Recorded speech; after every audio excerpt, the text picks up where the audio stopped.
All right, welcome back, guys. We're gonna try something different today. So, a couple days ago, I think it was, one of my friends, Alan, played on my account, and what was neat about it is that, it gave me a fresh perspective on how someone else would look at my account, my monsters, my runes, all that stuff. And so we're gonna watch him playing my account and kind of talk about my thoughts about his decision making, my thoughts on his thoughts, and just how a different point of view can go a long way. Because I definitely, it's, in this game in particular, you play years and years and years. I mean, this account I've played probably 5 years, right?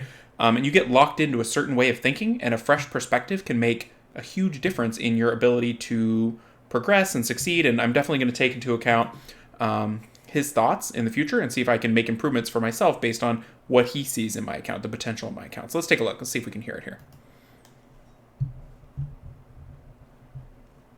Going to turn it up a little bit.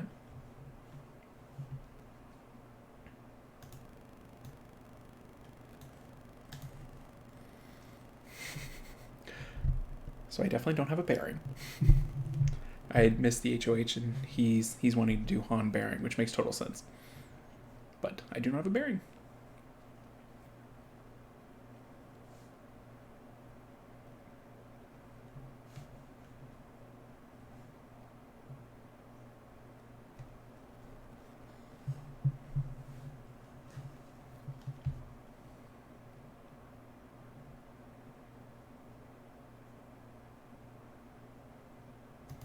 So one thing that's interesting is that he's approaching the opener with the Nana Wusa, which is something I want to go into anyway, but usually I do Sierra to contest speed, and it sounds like that is not something he's interested in opening up with, which is kind of interesting. Like, I guess there's just not enough people contesting speed in the early going to make something that is countered by Wusa in Sierra a priority. So him thinking that's how he's going to open is very, very interesting to me. He said he would build Nana with additional damage, which is good because that's how I built my Nana. I've got a little bit of accuracy to get accuracy capped on the defense break, which I think is important because she doesn't need a lot of things. She just needs to be fast, tanky, and on despair. So the fact that I had her on additional damage is good. It's not the perfect suite of additional damages. The attack would be better used in defense or HP, something like that, but that's what I got.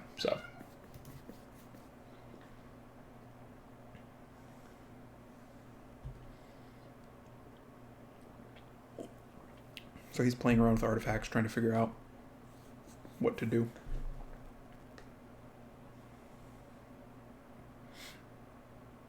All right, let's get into the first match here.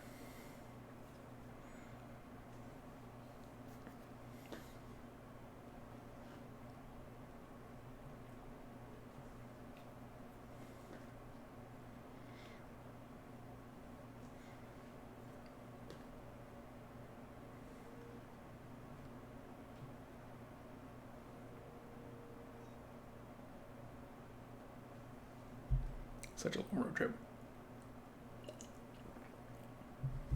Yeah, I just got back from camping. It was really fun. The weather was perfect.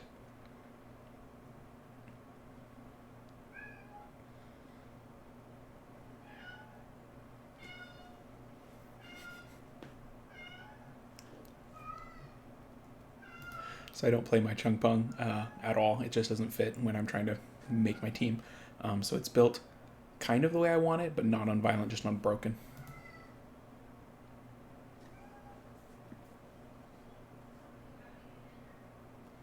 And picking the Daphnis is interesting too. Yeah, because I never play Daphnis. I never play Daphnis, never play Chung Pung.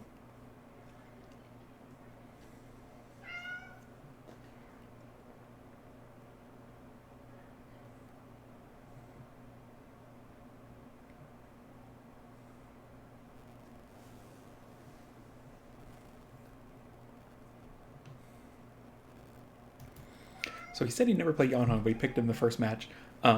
So what's interesting is into Sierra, he picked Nana Diana. He really feels strongly about Diana as a super early pick, which is sort of surprising to me because he had the option to go Wusa, to go Molong, but he locked in the Diana right away. To me, it feels like a player that picks Diana and Taris together. You kind of pick the thing Diana counters and Diana at the same time, so it makes Nana maybe that much stronger because Diana can definitely lead into Nana just wrecking.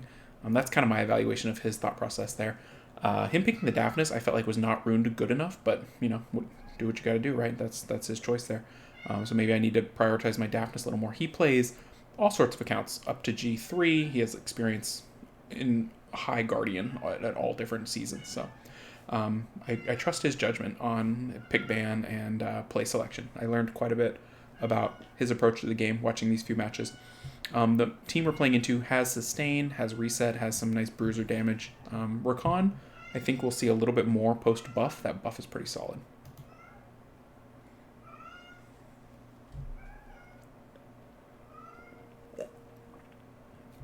Bans out the segment.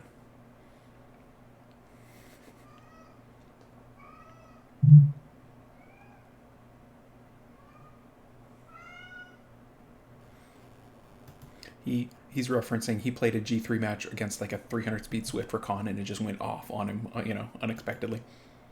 I watched that. It was great.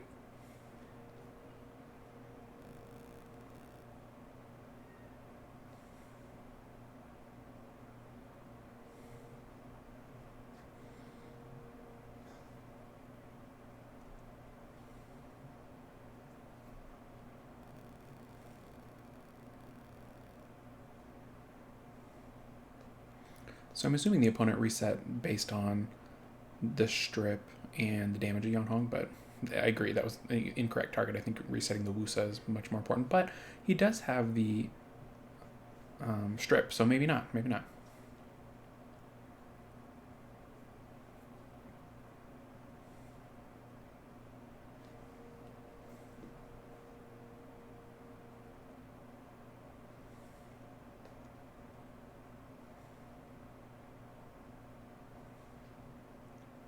So I see what he's saying there. I think the bomb target of the Diana wasn't a bad choice. It kind of shuts it down, and that's a big threat. So I think that Yanhong was going to die, or the Sierra was going to die regardless.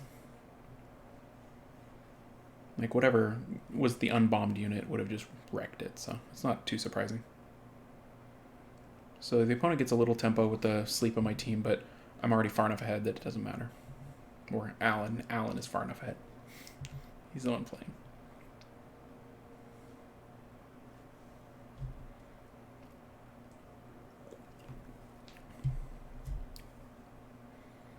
So the Han on Swift is because the Swift set I have for him is 115 efficiency, which is by far my most efficient unit. I can't get close to that in Bio, so he's in Swift.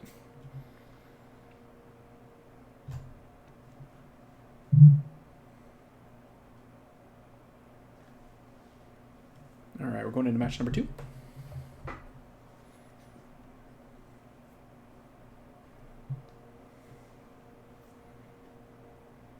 Which, that to me is interesting because efficiency is such a critical part of how I think about the game and how I think about runing, and the fact that there's multiple ways to rune and to rune without considering efficiency is interesting to me. There's my broken Molem. I like him really fast, so that's why he's unbroken. That's the best set I can build using the optimizer.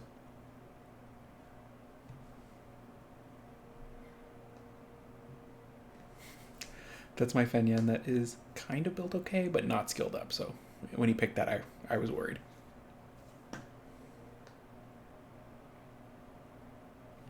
I've never seriously picked my Fenyan into anything.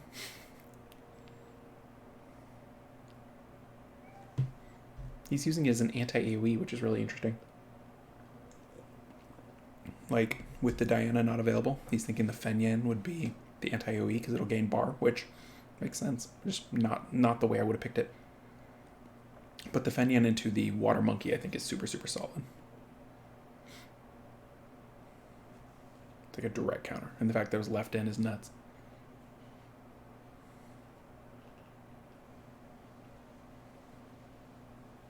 Here comes big damage.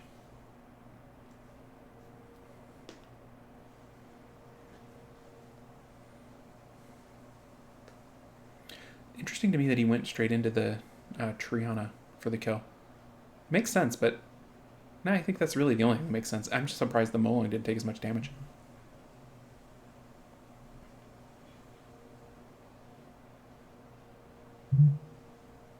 He was thinking the Molly would prevent the Diana from going off.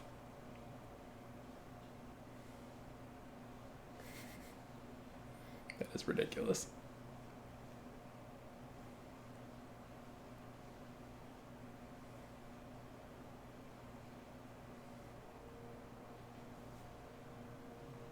I think the skill 2 there is the right choice because the Diana was already at max bar, so you're not giving it extra, you know? That Diana missed a crit on the Molly, so the Molly was another great pick into the Diana. Just nerf Diana enough where it's not reliable anymore.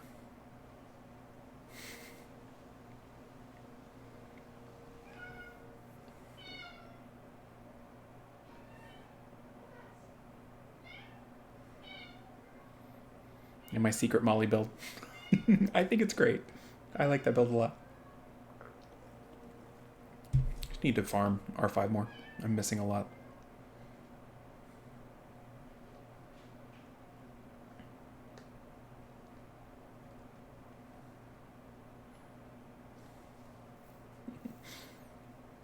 He has extensive experience in the Vietnamese community, so I trust that advice wholeheartedly. He's looking for Bulwark here. I do not have.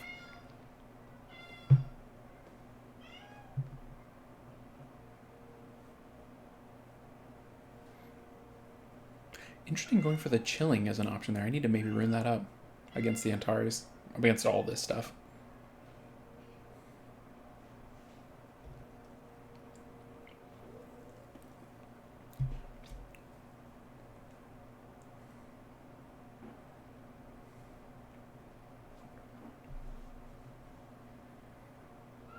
So that was a really insightful comment on his part. You know, sometimes people are lower than they could be in terms of their ranking because they pick 2 damage, 3 support, and you ban out 1 damage, and then you can overwhelm that 1 damage, and their support doesn't do enough to recover.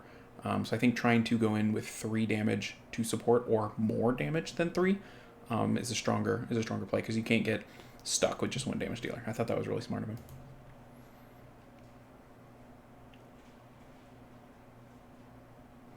He's liking the Yanhong. Because my team is full of damage now. Full of damage and Nana. The Yanhong is a damage dealer also. That has happened as sustain. So. This is an awkward team for the opponent. I think he's absolutely right there. It's a bunch of turn cycling quasi damage.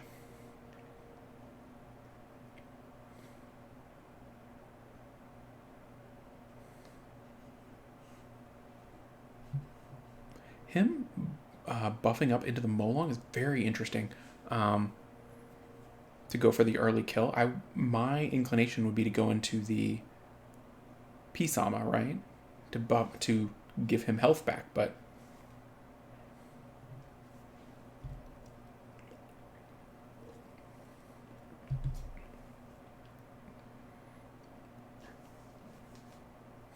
he just really wanted to get that Juno killed and kind of went more all in on it, which was interesting.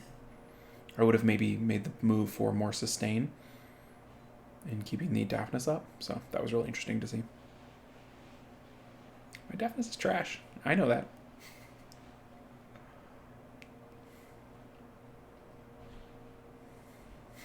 I'm telling him in chat, like, use Head, don't use, or Han, don't use Daphnis.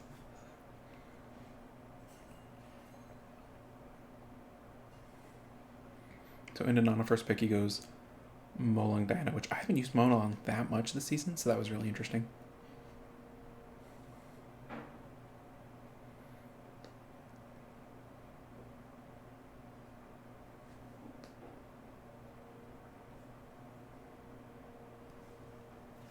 He's talking about my Leo build there on Fatal Nem.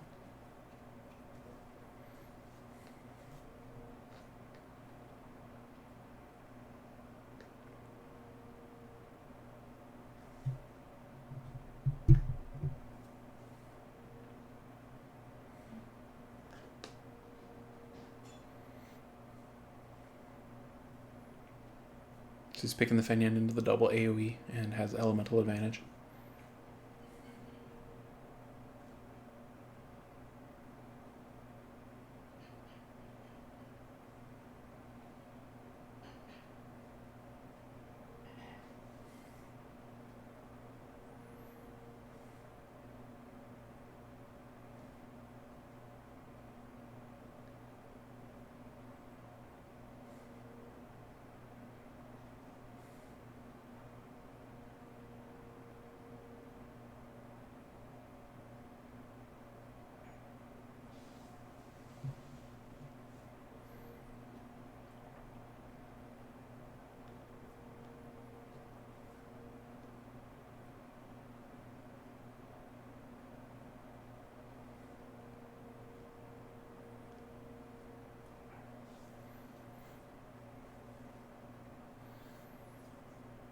Got wrecked by the molly there. I think his comment on the squishiness of Molong is more the strength of the opponent's damage dealer, because my Molong is quite a bunch of effective HP. So it felt squishy because he was getting wrecked down by high damage, high additional damage. I think that's what was going on.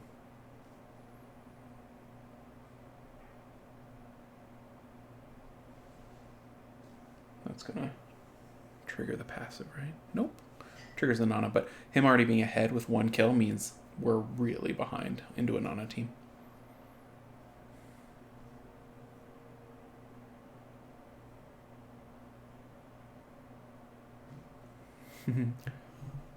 So had he done skill 2, it would have been a kill there.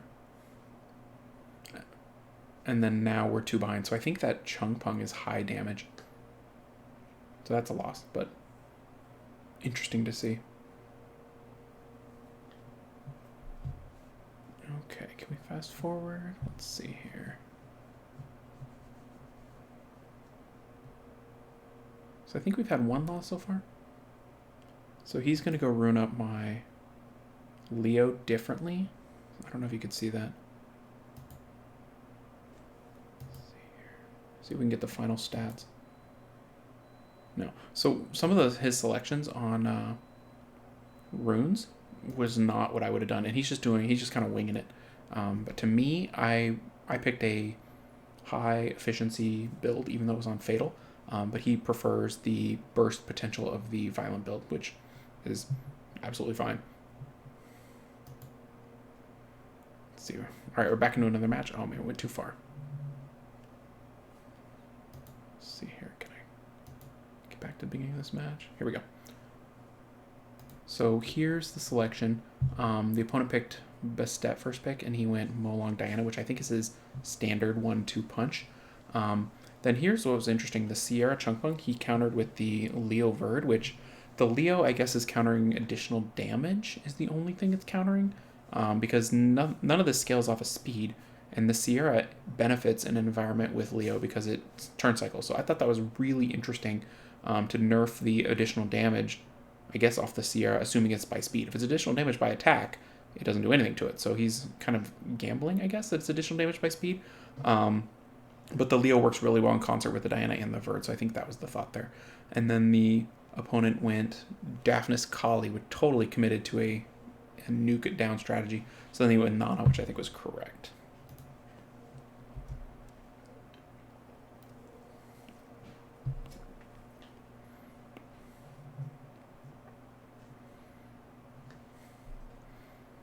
Which I think is interesting. He's gambling that the Changpeng will revenge one of the things, the Verd will revenge one of the things. He's sort of saying, how can I get a turn from a turn 2 spot guaranteed?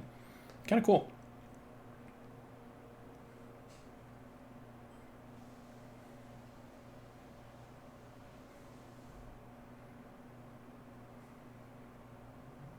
So I would have gone skill 2 there just to try to get a stun, because it did not look to be in kill range to me. But yeah, the Verd has failed to proc a couple times, which statistically is a little bit unlucky, but that happens. I mean, sometimes you lose just because you're unlucky.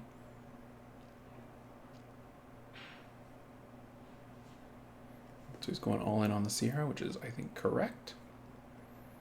Nice proc by Dana, so got a little bit lucky there. Super lucky. Here comes the Daphnis. Leo's down.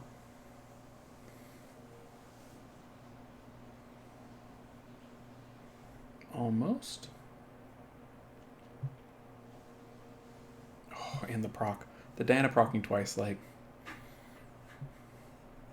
Him going into the fire unit is nuts, I think. I would have just finished off the Chungpung, but I guess the dots are going to be good enough. And his recognition that Molong would be able to solo the 2 fire units, I think is so smart. Like, even that, the Daphnis got close. Like, this was a nail-biter.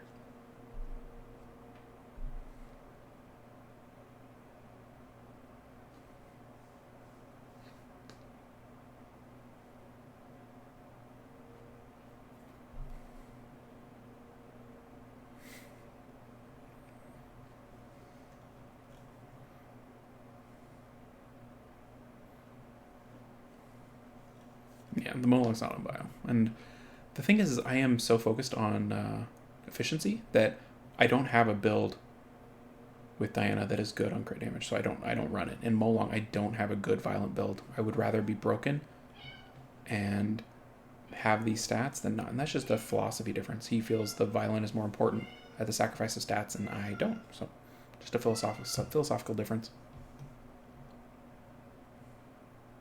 He's trying to run it up right now, but I don't think he commits to it.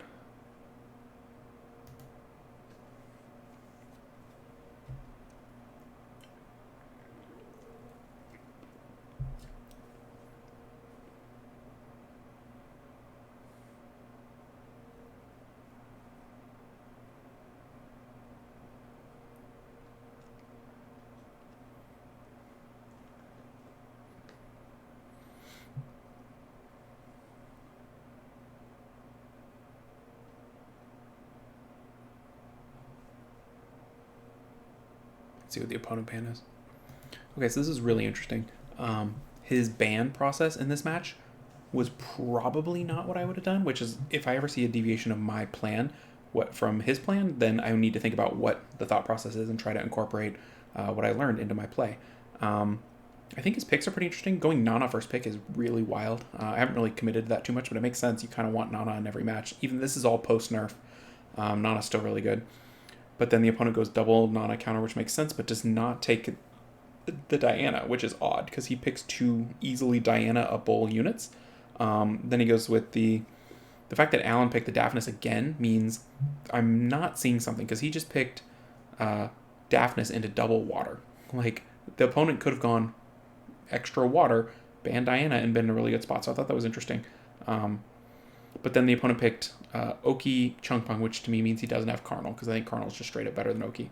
And then the Antares last pick, and he picked the Juno into the Wusa, and just additional damage, I guess, into all the fire units. And then the ban on the Chungpung is interesting. I guess he just didn't want to get pushed back, but the team he's fielding on the left doesn't have a lot of resettable skills, you know, like Nana doesn't, Diana doesn't, Juno doesn't, Yanhong a little bit. Like, that was an interesting ban. I think he's just banning the armor break, maybe? I'm really surprised the opponent didn't ban the Yanhong and leave me with no sustain.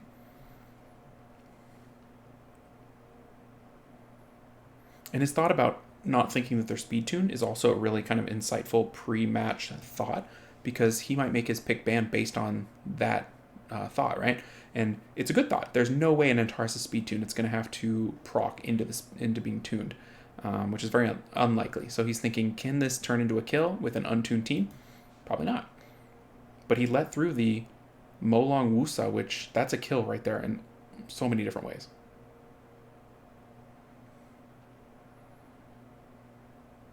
But we get the shield. And he doesn't use skill 3, which I think he absolutely should have. I think the odds of skill 3ing through that shield is super high. I'm really surprised he didn't do that. So he's trying to go into Antares hard so that he can just fly off the hook with Diana, which makes total sense. If you can kill that Antares, Diana is just going to wreck. And now we're back ahead with the Nana. So that's... Getting the kill is so important. And the fact that he didn't get the kill in the way we thought he would do is very different. And so now we've already survived two things, and he's out of all his skills.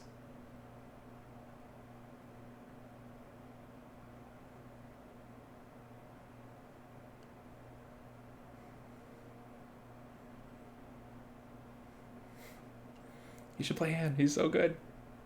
He's so good. I've had him on Will before. I like stats. I feel like Will is good for one turn, and if that one turn is usually the first turn, then what's the point of Will? That's my thought.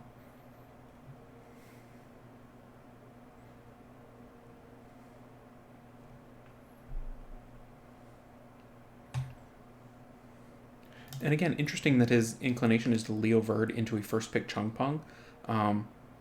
There's a little bit something I'm missing there. I need to ask him about the thought there, because I get the Diana Molong, the Uber Bruiser build, but the Leo Verd as a Chungpung counter is interesting. Maybe that's the only way Chungpung does damage on additional damage. But to me, Chungpung controls the attack bar AoE and puts up glancing, and that should be pretty good against Leo. So I don't know. I don't fully understand what he's talking about there.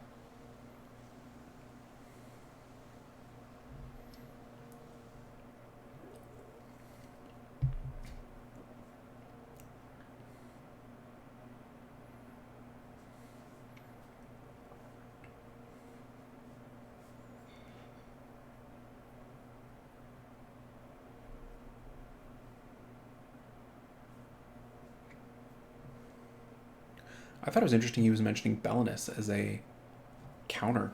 I would not have thought that. And he got slightly buffed, so when he provokes, he does 100% revenge. Um, but I would think Rika over Belinus, but he prefers Belinus, which I thought was interesting. Yeah, it's so weird.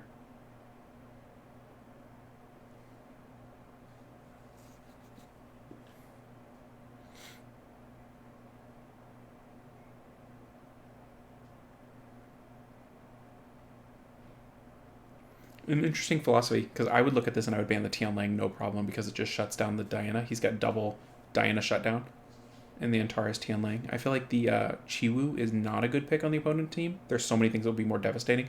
Even a third control unit. I don't know. I thought that was strange.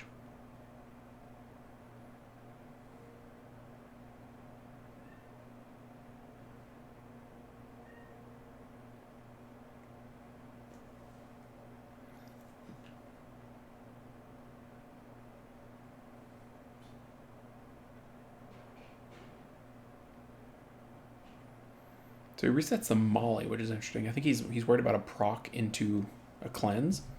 I don't know. I don't know what he thought I'd cleanse. Maybe the Diana?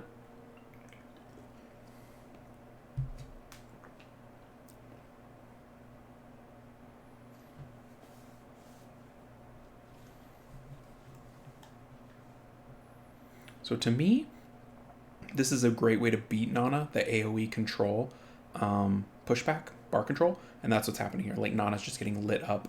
Um, I think he underestimated the amount of turns that the Tian Lang could drive. Yeah, he's like, oh, I should have banned Tian Lang, which I totally agree. Like, the Tian Lang was driving that victory for the opponent.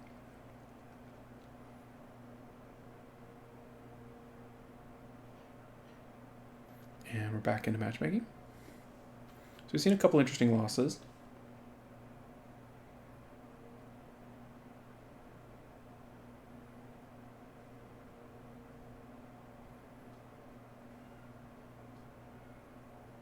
So interesting into the Molong, he picks the Diana Wusa. Makes sense. The Diana's super, super strong, and the Wusa's also ridiculous.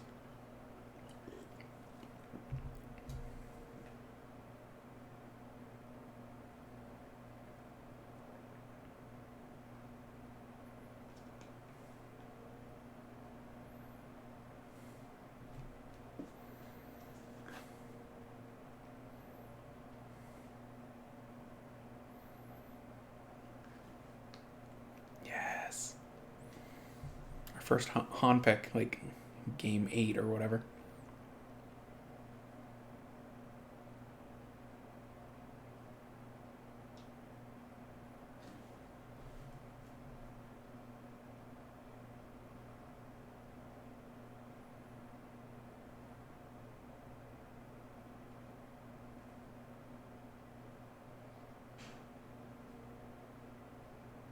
It's interesting, we have seen 2 Recon picks in high C3.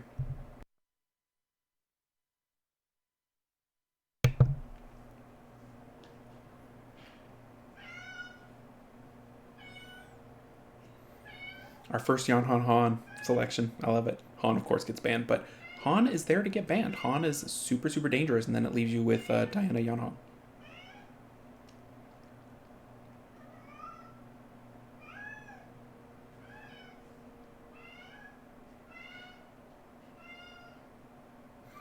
Interesting play there, too, because he chose to go for the glancing on the damage dealer versus the strip bar increase with the Yan Han skill 2 damage. Which is what I normally would do there. So that was an interesting play for me. I'm like, okay, go for glancing. Like, occasionally that's the right call, or at least a call worth considering.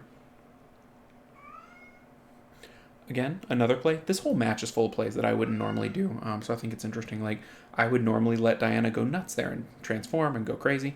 But he's not doing that. And there's probably a variety of reasons for it. One, he doesn't want the Harmonia to get too much value out of that switch skill, and then also he's guaranteeing that his Diana stays in immunity, which I think is really smart. So probably a play I would have played differently that probably would have had a slightly worse effect.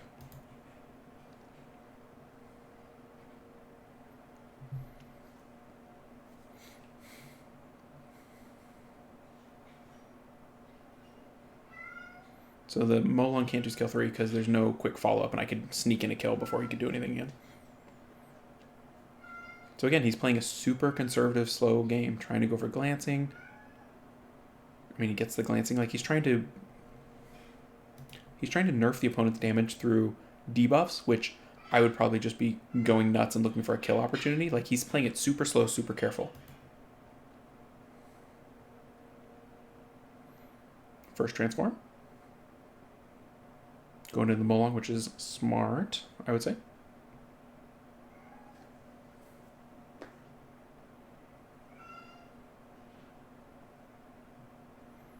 So that was another interesting play. He was debating whether to push more on the Molong or not, and his initial thought was, I'm not going to push because the Harmonia is going to do the switch, but then he realized that by proccing the Abellio, that the Abellio would probably have to heal or risk getting nuked. So he put all that into his game plan to burn the Abellio heal for the next kill window to light something up, which I thought was a really advanced play, to foresee all that and have it play out the way it did. Because even if it didn't play out that way, then you've got a Molong that's ready to light up. So I thought that was really a smart play.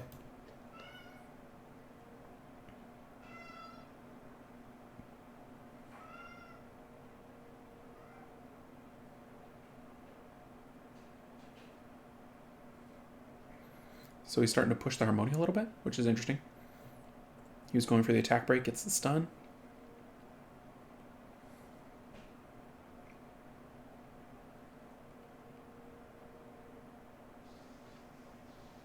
Goes for the glance again. I would have totally skilled 2 into that Harmonia.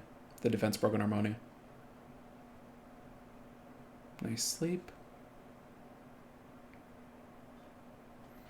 And so there, the Harmonia blew its skill for no reason. He got antsy. He just wanted to do it so he could cycle back into it. And that creates a nice window for our team to hopefully get some damage done. Because now that threat is removed and we can go all in.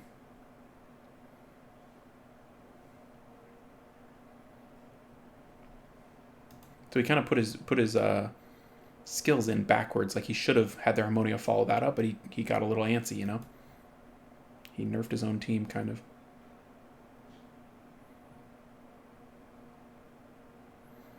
And now we can go all in because both skills have been blown, the switch and the heal. And then it's down. The big threat's gone.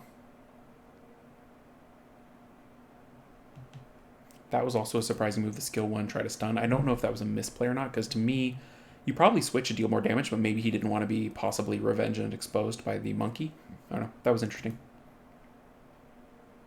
Going for the glance again. The glance on the Abellio doing work. Now he's trying to decide, do I skill 2? Yeah. Skill 2's in the unit that's not going to take as much damage. So you definitely transform here just to shut off the defense break. And we did get revenge there, so that was sort of unfortunate. A little bit of a window for him. Gets down the Diana.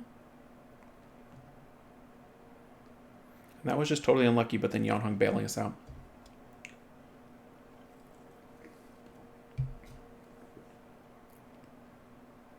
Druid without the heal again, and now we've got lots of opportunities. Getting that nice 2-turn sleep is super great.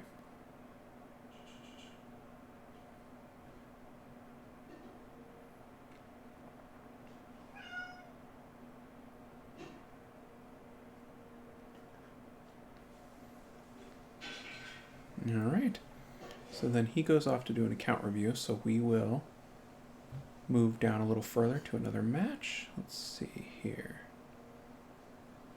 Looks like there's one here. Yeah.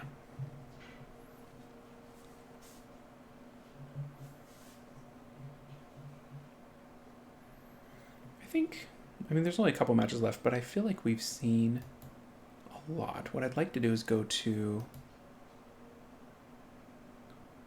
like the last match. Let's see here. He's switching over. That might have been the last match. I'm just gonna.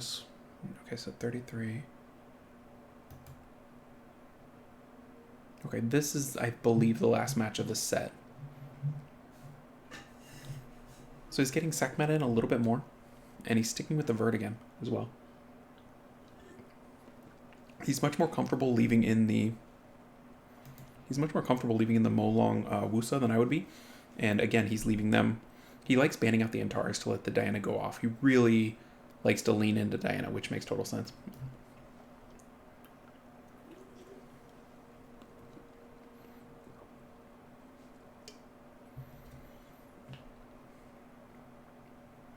And I think that little comment he made there is that he kind of can foresee the way the match is going to play out a little bit further down the line than I normally would. I mean, he's thinking play, counterplay, like several steps down the line. And I'm more like, I hope this works a lot. When I go into a match, I'm like, oh, this should work. But he's kind of already foreseen how both things are going to work, which I think is the sign of a really skilled player. So I think that's something that everyone could look into getting better at. And I think I could get better at is knowing what the most likely outcome is after the pick ban, which I think if you can get into that mindset, you're going to be in way better shape when it comes to picking and banning because you can predict the play.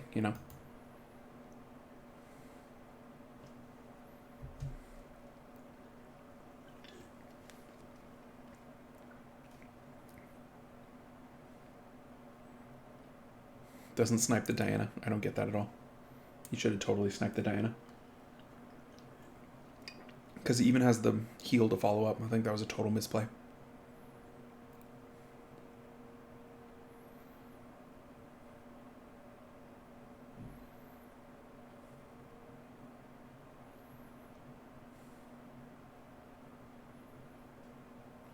Going into the transform, which is super safe.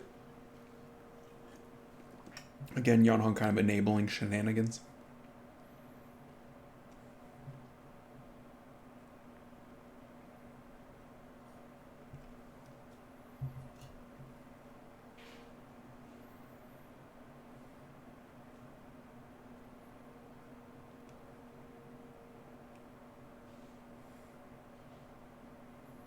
So he's just trying to get a little kill window on the Chongpeng.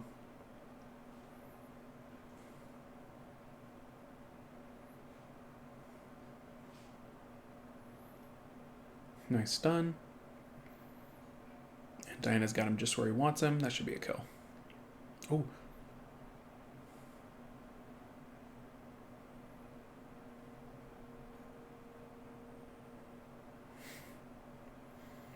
So obviously in light of the stun, it's clearly a misplay, but it was a calculated gamble. He wanted to guarantee the kill off of being in human form. I play a little more conservative in that situation. I would have definitely transformed and hoped to got the kill versus guarantee the kill. But with Nana backing it up, it's a pretty calculated play. The stun makes it look worse, but you're still ahead by a lot. But the Diana being the only kill, the only threat, well, Diana being the main threat against all this water, keeping Diana alive is pretty important. So that's another reason I probably would have transformed there.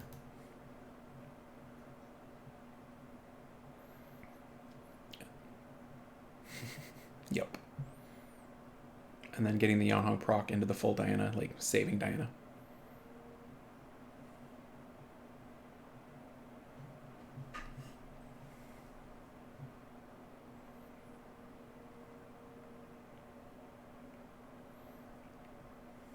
Yeah, that was a string of bad luck for that guy.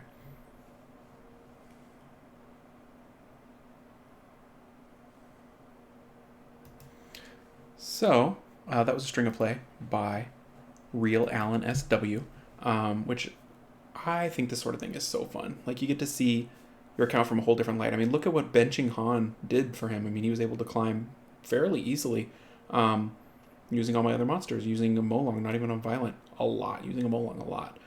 So it's really neat to see. So first I want to say thank you to Alan for playing my account and enjoying, kind of showing me another way to approach the RTA side of the game. And for everybody that's watching this, if you find this interesting, I would consider getting another look at how you do things. Make sure it's someone you trust. I met Alan at a real life meetup in Houston several years ago, and we've been, in touch ever since. And he's a good dude. So, if you ever need some help on the game, he's a great perspective on RTA. I would highly, highly, highly recommend following him on Twitch and checking out his stream. And he's just a very generous, helpful person. So that was my RTA recap of this week. Just got to watch those last few matches in a little Guardian climb. Couple weeks left in the season. We'll see how we finish out. But I think win rate wise, we should have a pretty good shot at G1. We'll just see. If we don't get it, that's not the end of the world. But we'll give it our best shot. So until next time, Hope everybody enjoyed that video, and I will see y'all next time. Take care, everybody.